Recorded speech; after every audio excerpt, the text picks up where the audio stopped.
What waits below? The vanishing on the Nullarbor Salt Lake. On Australia's vast Nullarbor Plain, a family's tire tracks vanish mysteriously into a salt lake, with no sign of car or people. Investigative reporter Jake Reynolds descends into a hidden underworld of ancient secrets and otherworldly transformations. What horrors lie beneath the white veil? Chapter 1. Where the tracks end. The Nullarbor Plain stretched to the horizon, an immense, flat expanse of red earth and salt bush, shimmering under a relentless Australian sun that bleached the very sky. It was a landscape of extremes, where distances warped and silence reigned supreme, broken only by the distant hum of the wind or the occasional, lonely cry of a bird. The air hung still and hot, carrying a faint, metallic tang of salt that seemed to permeate everything. This was a place that swallowed sound, that devoured perspective, a vast and desolate beauty that held secrets as ancient as the land itself. Through this unforgiving expanse, a lone, dusty police cruiser, an old Holden that had seen countless kilometers of outback roads, kicked up a plume of crimson dust, a solitary moving speck against the monumental stillness. Inside, Sergeant Mark Davies, a man whose face was a roadmap of a lifetime spent policing small towns and vast, empty territories, squinted against the glare, his weariness etched deep but his diligence unwavering. Beside him, Constable Anna Reed, sharp, eager, and fresh out of the academy, consulted a map, her youthful enthusiasm a stark contrast to Davies's seasoned pragmatism. "Last known ping was here, Sergeant," Anna reported, her finger tracing a point on the map. "About 20 clicks from the edge of the lake, the Millers, family of 4, heading west, supposed to be in Perth 2 days ago." Davies grunted, a sound of grim acknowledgement. And no contact since. Not even a breakdown call. On the Nullarbor, that's unusual. His tone carried the weight of experience. On this land, a silent disappearance was rarely a simple one. They reached the edge of the Nullarbor Salt Lake, a vast, blindingly white expanse that stretched for miles, a shimmering, crystalline mirror reflecting the harsh, cloudless blue sky. It was an otherworldly landscape, radiant and desolate, a place that felt both beautiful and profoundly alien. "Right, let's see what we've got," Davies murmured, stepping out of the cruiser. The immediate silence of the plain enveloped them, broken only by the crunch of their boots on the salt crust. Davies scanned the horizon with his binoculars, his gaze sweeping across the vast, empty canvas. "Sergeant, over here!" Anna's voice, sharp with discovery, cut through the stillness. She pointed to a faint set of tire tracks, barely visible, leading from the dusty edge of the plain onto the pristine white surface of the salt lake. Davies walked towards them, his brow furrowed in concentration. "Ford Ranger, looks like. Consistent with the Miller's vehicle," he confirmed, his voice flat. The tracks were clear at first, leading straight out into the middle of the vast, flat lake. They followed them, the sun glinting painfully off the salt. Walking for what felt like an endless kilometer, the tracks becoming fainter, shallower, until they stopped abruptly. The tire tracks simply disappeared. Not a sudden stop, not a skid mark, not a disturbance in the salt. No sign of a struggle or a vehicle sinking. They just ended, as if the car and its occupants had simply ceased to exist at that precise point. There was no car, no debris, no bodies, no disturbed salt beyond the tracks themselves. Just the vast, empty white, stretching out under the indifferent sky. Davies stared, his seasoned police instincts screaming in protest, every fiber of his being rejecting the impossible scene before him. Anna looked around, her face pale, her youthful eagerness replaced by a chilling dread. "But where's the car? Where are they?" she whispered, her voice barely audible. Davies shook his head, a grim expression on his face. He'd seen a lot in his career, the bizarre, the tragic, the unexplainable, but nothing like this. The silence of the Nullarbor pressed in, suddenly feeling less empty and more profoundly, impossibly wrong. "I don't know, Constable," he admitted, his voice rough. "I honestly don't know." The shimmering heat haze distorted the distant horizon, making the impossible vanishing point of the track seem to ripple and mock them, a silent challenge to logic itself. Chapter 2: Chasing Ghosts. A week later, the cacophony of a bustling Sydney newsroom was a stark contrast to the Nullarbor's oppressive silence. Yet for Jake Reynolds, the two worlds were about to collide. Phones rang incessantly, keyboards clattered a frantic rhythm, and screens glowed with the endless churn of headlines.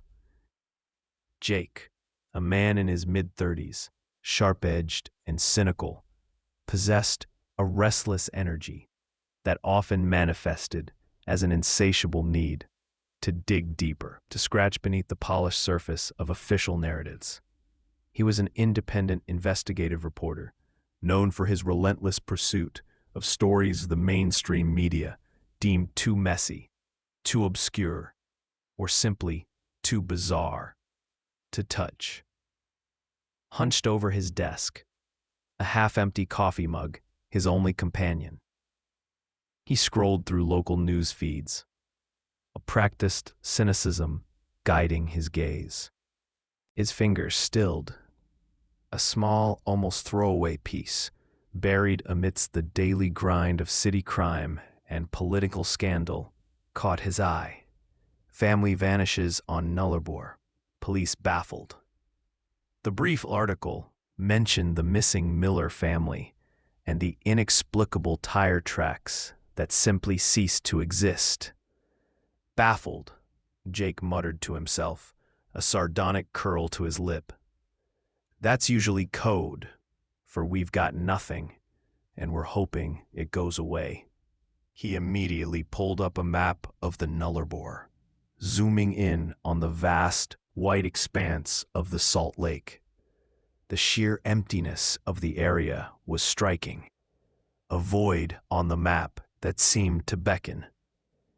He began cross-referencing, searching for similar unexplained disappearances, old local legends, anything that might connect to this impossible vanishing act. His gut, a reliable compass for the truly bizarre, screamed that there was far more here than a simple accident, more than just another lost family in the vast Australian wilderness. Several days later, Jake's beat-up 4x4, a veteran of countless dusty roads, kicked up a plume of red dust as he drove across the Nullarbor. The vast, unchanging landscape stretched before him, a relentless panorama of red earth and saltbush, shimmering under the same unforgiving sun that had witnessed the Millers' disappearance. He had left the city behind, drawn by the irresistible pull of the impossible, a moth to a flame of unanswered questions.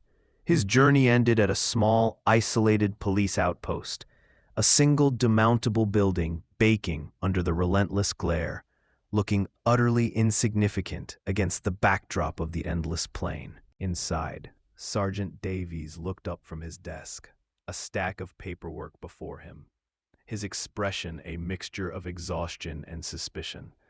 He eyed Jake with the weary disdain reserved for persistent nuisances. "Another one," Davies sighed, rubbing his temples. "You reporters are like flies to a carcass. What do you want?" Jake Reynolds, independent, Jake stated, his voice calm, unwavering. I'm here about the Miller family, the Vanishing Act. Davies leaned back in his chair, a dismissive wave of his hand. Nothing to report. Standard missing persons. We've done our sweeps. Nothing. Probably just drove off the road somewhere, or got bogged. People get lost out here all the time. His words were rote, practiced, designed to deter. But Jake wasn't deterred. But the tracks, Sergeant, they just ended. In the middle of a salt lake. No car, no bodies. That's not standard, Davies sighed again. A deeper, more frustrated sound. Look, Mr. Reynolds, this is the Nullarbor. Things happen out here that don't make sense. Heat haze, mirages, people get disoriented. They probably just walked off. Jake's gaze hardened. Walked off a kilometer into a salt lake, leaving their car, and then vanished without a trace, with kids? Davies stared at him, a flicker of something unreadable in his eyes. Frustration, certainly, but perhaps also a hint of his own deep, unsettling unease, a fear he couldn't articulate. I've got nothing else for you. Best you head back to the city. Jake nodded slowly, but his gaze was unwavering, a silent promise. He knew Davies was holding back, or genuinely didn't know. And either way, it only fueled his resolve. He turned to leave, but paused at the door, his voice low and firm. I'm not leaving, Sergeant. Not until I find out what really happened to the Millers. And something tells me it's not just a case of getting disoriented. He stepped out into the blinding glare, the vast, silent Nullarbor stretching out before him, beckoning him deeper into its impossible secrets, a challenge he was determined to meet. Chapter 3. Echoes on the Wind. Days bled into a relentless cycle of heat and silence for Jake, each sunrise bringing with it the same blinding glare off the salt and the same profound, unsettling quiet. He had established a small, temporary camp near the edge of the vast Nullarbor Salt Lake. His beat-up 4x4, his only companion in this immense, indifferent landscape. The Nullarbor was a place that demanded patience. A place where the sun beat down with an almost physical force, and the silence could press in on a man until his own thoughts became deafening. He spent hours, then days, walking the perimeter of the lake, his eyes scanning the horizon, meticulously re-examining the vanishing tire tracks, trying to find a logical explanation for the Millers' impossible disappearance. Every inch of the pristine white surface offered nothing but its own stark, blinding beauty, a mocking emptiness that defied all reason. Frustrated by the lack of tangible clues, Jake turned his attention to the few scattered inhabitants of this remote region. He interviewed grizzled roadhouse owners, their faces weathered by sun and solitude, and a couple of equally weathered prospectors, their eyes holding a distant, knowing look. He even spoke with an elderly Aboriginal woman who ran a small craft stall, her gaze ancient and piercing. Most were tight-lipped, offering only dismissive shrugs or vague, unsettling warnings about the spirit of the land and the dangers of disturbing what should remain undisturbed. Their reticence only fueled Jake's conviction that there was a deeper, unspoken truth here. He finally found an old prospector named Gus, his skin like cracked leather, his eyes, having seen too much of the Nullarbor's strange ways, nursing a warm beer at a dusty, fly-ridden roadhouse. Heard anything about the family that vanished on the lake? Gus, Jake probed, trying to keep his voice casual. Gus took a long, slow swig of his beer, his gaze fixed on some unseen point beyond the grimy window. Ain't the first, won't be the last, he rasped, his voice rough as sandpaper. This land, it's got a hunger, especially that lake. Some call it a thin place, where the veil between worlds gets flimsy. Jake tried to press for more, for details, for anything concrete, but Gus just shook his head slowly, his eyes distant, lost in memories Jake couldn't fathom. Best not to go pokin' where you ain't wanted, mate. Some things are best left buried.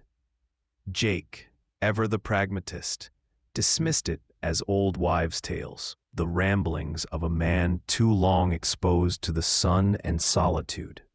Yet Gus's words lingered, a discordant note in the Nullabor's silence. He returned to the lake as the sun began its slow dip towards the horizon, painting the vast expanse in hues of bruised purple and fading orange. As he walked near the vanishing point of the tracks, a faint, almost imperceptible whisper drifted on the wind, a sound that seemed to come from everywhere and nowhere, a breath against his ear that chilled him despite the heat. He spun around, his heart pounding, but there was nothing, just the shimmering heat haze distorting the distant landscape. Then, a fleeting shadow, too quick to be real, darted across the blinding white surface of the salt, a momentary blot on the pristine expanse. He blinked, rubbed his eyes, attributing it to fatigue, to the harsh glare. But the uneasy feeling grew, a prickling sensation on his skin. He felt watched, an invisible presence pressing in on him, the Nullarbor itself seeming to hold its breath. He continued his search, meticulously examining the ground near the vanishing tracks, his fingers sifting through the salt crust. His hand brushed against something hard, partially buried. He dug it out. It was a small, intricately carved wooden figurine, smooth and dark, depicting a strange, elongated creature with multiple eyes. It felt ancient, alien, utterly out of place, unlike anything from local Aboriginal art he'd ever seen. He clutched the figurine, its cold, smooth surface a chilling certainty growing within him. This wasn't just a missing persons case. This was something far older, far stranger, and infinitely more terrifying. The Nullarbor wasn't just a desolate plain. It was a keeper of unimaginable secrets, and he had just unearthed one. Chapter 4, Beneath the White Veil. The small, intricately carved wooden figurine sat on Jake's dashboard, a silent, unsettling companion against the vast, indifferent backdrop of the Nullarbor. Its dark, smooth surface and strange, multi-eyed form seemed to absorb the harsh sunlight, radiating an ancient coldness that seeped into Jake's bones. He couldn't shake the feeling that it was more than just an artifact. It was a key, a piece of a puzzle that defied all logic, a tangible link to the unsettling whispers and fleeting shadows he'd experienced. Driven by a growing obsession, a desperate need to understand what had truly happened to the Millers, he returned to the precise point where their tire tracks had vanished into the blinding white expanse of the salt lake. He spent hours, then days, meticulously examining the salt crust, crawling on his hands and knees under the relentless sun, searching for any anomaly, any disturbance, any faint clue that Sergeant Davies and his team might have missed in their more conventional sweeps. The sun beat down, a relentless, punishing force that bleached the sky and made the salt glare with an almost painful intensity. Jake's eyes ached, his skin burned, but he pushed on, fueled by a singular, consuming purpose. And then he saw it, subtle, almost imperceptible to the untrained eye, a slight depression in the salt, a faint ripple that didn't quite match the natural, crystalline patterns of the lake's surface. It was near the exact spot where the tracks had disappeared, A barely there indentation that suggested something heavy had settled, then been removed. He knelt, brushing away a thin layer of salt with his bare hand. Beneath it, the crust sounded hollow. He tapped it gently with his geological hammer, the dull, resonant thud echoing strangely in the profound silence. He tapped harder, and a small, hairline crack appeared, spiderwebbing across the surface. Carefully, painstakingly, he widened it, chipping away at the salt, until a dark, impossibly deep void was revealed beneath. It wasn't a sinkhole in the traditional sense, not a jagged natural collapse. This was different.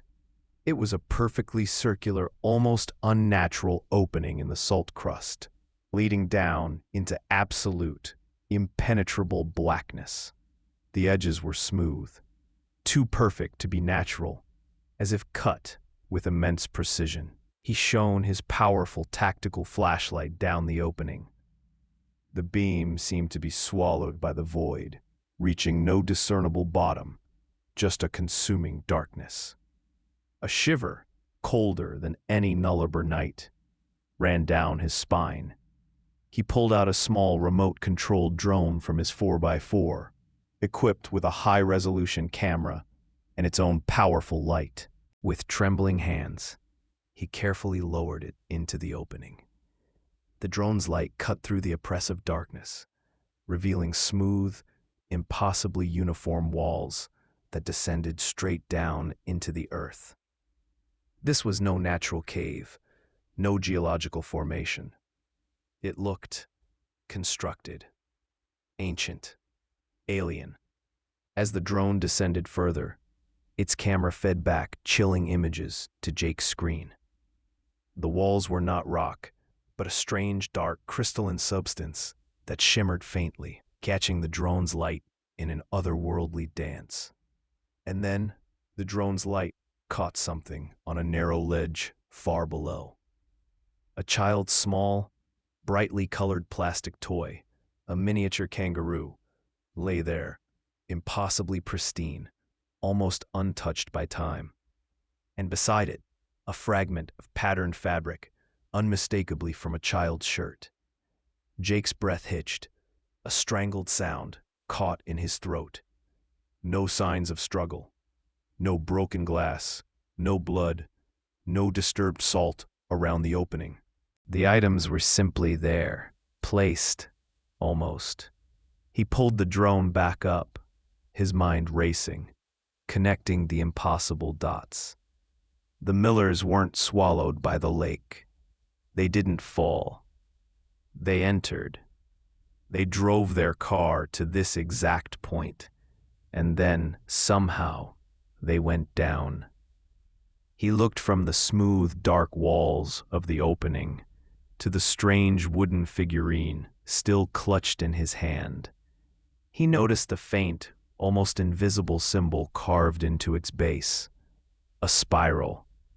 And then, his eyes widened as he saw it, a subtle pattern etched into the crystalline walls of the shaft, just at the lip of the opening, the identical spiral.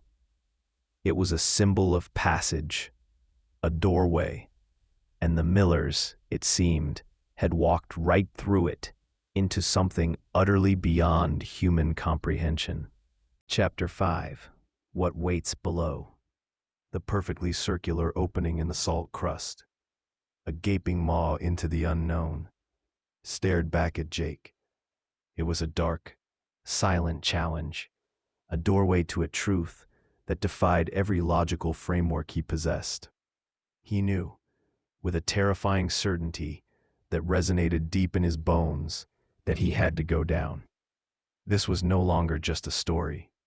It was an obsession, a desperate, primal need to understand, to witness what had claimed the Millers. The wooden figurine, still clutched in his hand, felt impossibly heavy, a silent invitation to the abyss. With grim resolve, he rigged a sturdy climbing rope to the reinforced frame of his 4x4, securing it tightly to a harness he cinched around his chest. He took a final, deep breath of the hot, salty air, the vast, indifferent Nullarbor stretching around him, and then he descended into the absolute darkness. The air grew colder, heavier, with each foot he dropped, pressing in on him like a physical weight. The faint shimmer of the crystalline walls, barely visible from the surface, became more pronounced as he went deeper, casting an otherworldly, phosphorescent glow that illuminated nothing but the descent itself. The silence was absolute, profound, broken only by the creak of his rope, the scrape of his boots against the smooth, alien surface, and the frantic, deafening thump of his own heart. The shaft seemed endless, a perfectly cylindrical tunnel boring down into the very core of the earth, its impossibly uniform construction a testament to something ancient and non-human. He reached a narrow ledge, the one he had seen on the drone feed, and carefully landed. The child's brightly colored plastic toy kangaroo and the fragment of patterned fabric lay there, untouched, impossibly clean. There was no dust, no decay, no sign that centuries had passed. It was as if time itself had no meaning in this place. He picked up the toy, its plastic still vibrant, feeling a chilling sense of unreality. He shone his powerful light further down. The shaft opened into a vast, cavernous space, far below the salt lake, a hidden world beneath the world. The cavern was unlike anything he had ever seen, a landscape born of nightmare and impossible beauty. The floor was a continuation of the dark, shimmering crystal, stretching into the gloom, reflecting the eerie light. Strange bioluminescent flora clung to the walls, pulsating with a soft, internal glow, casting shifting patterns of light and shadow across the immense space. The air vibrated with a low, resonant hum, a sound that seemed to... And then he saw them. Not bodies, not skeletons, not even ghosts in the traditional sense, but figures. 4 of them, standing perfectly still in the center of the cavern, bathed in the pulsating, otherworldly light. They were the Millers, but they were not as they were. Their forms were elongated, translucent, their skin shimmering with the same crystalline quality as the cavern walls. Their eyes, once human, were now vast, luminous orbs, reflecting the strange light of the cavern. They were still, utterly motionless, like statues carved from pure light. They were not dead. They were transformed, absorbed, part of this place.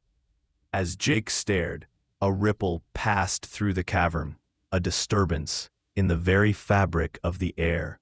A humming intensified, vibrating through his teeth.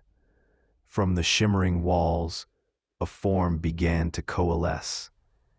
It was vast, indistinct, a swirling vortex of light and shadow, impossibly ancient and alien. It had no discernible features, no eyes, no mouth, yet Jake felt its presence, a consciousness so immense it threatened to shatter his mind. It was the hunger Gus spoke of, the entity that inhabited this thin place, the very heart of the Nullabor's impossible secrets. It was what had drawn the Millers in, what had transformed them, what made this place a terrifying anomaly beyond all logic. He felt a pull, a gentle, insidious, yet utterly irresistible urge to join them, to become part of the shimmering light, to be absorbed into the vast, ancient consciousness. His hand, still clutching the wooden figurine, trembled violently. He knew, with chilling clarity, that this was what had happened to the Millers. They weren't taken by force. They were invited, compelled, with a primal scream that echoed unnaturally in the vast, silent space. Jake forced himself to break the connection, to tear himself away from the terrifying allure. He scrambled back up the rope, his muscles screaming in protest, his mind reeling from the impossible vision. Pushing himself upwards with a desperate animalistic urgency, he didn't stop, didn't look back, didn't allow himself a moment of hesitation until he burst out of the opening, gasping for air, collapsing onto the blinding white salt, the Nullarbor sun a sudden welcome agony on his skin. He lay there for a long time, chest heaving, the sun beating down, the plain stretching around him, seemingly unchanged. But Jake was changed. Forever. He knew what lay beneath. A secret that defied human understanding. A horror that would haunt his waking and sleeping hours. He would write his story, he knew. But he also knew, with a bitter certainty, that no one would believe him. He looked at the wooden figurine, then back at the perfectly sealed salt crust where the opening had been. It was gone. The salt had seamlessly closed over it, leaving no trace. Just the faint tire tracks, leading into the middle of the lake, then disappearing completely. He packed up his camp, his face grim, his eyes holding a new, haunted depth. He would leave the Nullarbor, but its echoes and the terrifying knowledge of what waited below would follow him, a constant chilling reminder of the impossible depths that lay beneath the Australian wilderness, waiting for the next curious soul to touch them.